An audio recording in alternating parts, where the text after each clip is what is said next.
السلام علیکم ورحمۃ اللہ وبرکاتہ۔ صرف 5 منٹ مدرسے کی یہ تعلیم ہوتی ہے۔ اس میں 10 پرکار کی آپ سب کو حدیثیں دیکھنے کو سننے کو ملے گی۔ برائے مہربانی پورا ویڈیو دیکھیں، انشاءاللہ فائدہ ہوگا۔ صرف 5 منٹ کا مدرسہ قرآن اور حدیث کی روشنی میں۔ 7 ذی القعدہ۔ نمبر 1 اسلامی تاریخ۔ حضرت علی رضی اللہ تعالیٰ عنہ بن حسین رضی اللہ تعالیٰ عنہ حضرت علی رضی اللہ تعالیٰ عنہ بن حسین رضی اللہ تعالیٰ عنہ، جن کی کنیت ابو الحسن اور لقب زین العابدین رحمۃ اللہ علیہ ہے، حضرت حسن رضی اللہ تعالیٰ عنہ کے سب سے چھوٹے بیٹے تھے۔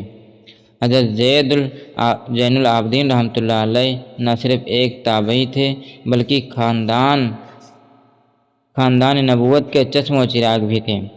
میدان کربلا میں اہل بیت کی شہادت کے بعد مردوں میں صرف ان کی ذات ہی باقی رہ گئی تھی، جن سے حضرت حسین رضی اللہ تعالیٰ عنہ کی نسل چلی۔ واقعہ کربلا کے وقت سفر میں اپنے والد کے ساتھ تھے، مگر بیماری کی وجہ سے جنگ میں شریک نہ ہو سکے۔ ان کی ایک خاص صفت دریا دلی سے اللہ کے راستے میں خرچ کرنا تھا۔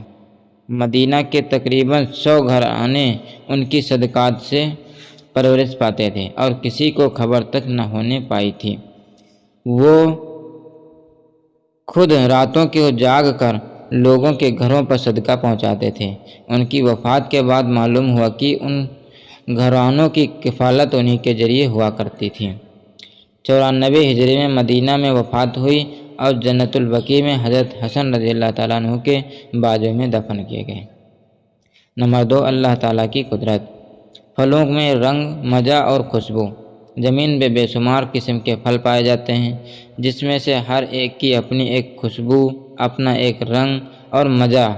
لیکن غور کریں کہ یہ رنگ، یہ خوشبو، یہ مزہ کہاں سے آیا؟ اگر پیڑ کی جڑوں کو کھود کر دیکھیں تو وہاں مٹی ہے۔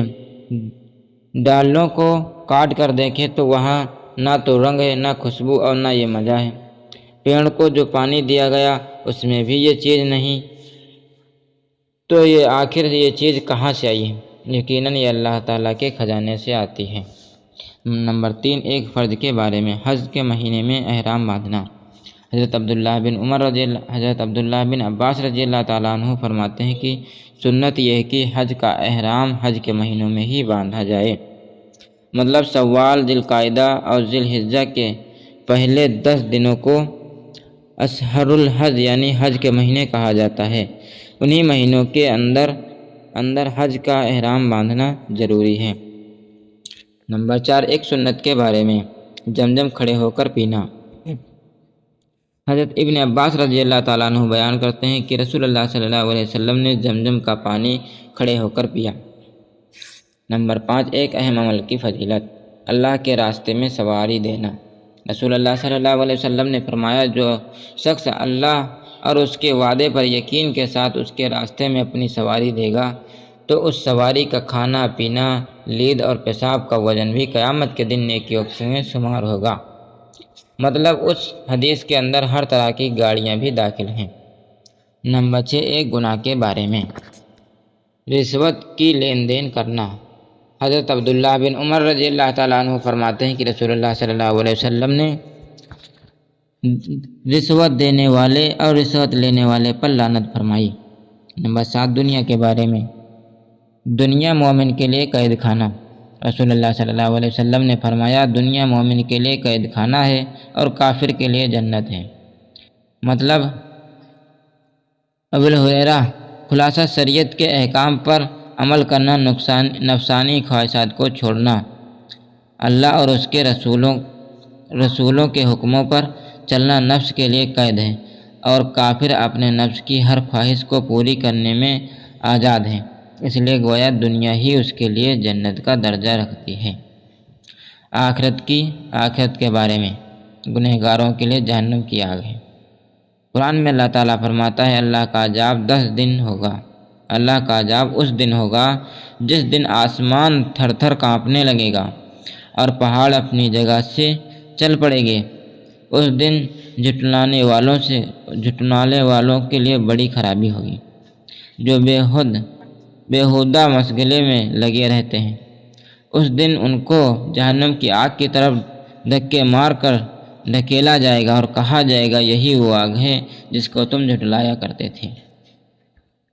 نمبر 9، طب نبوی سے علاج، کھجلی کا علاج۔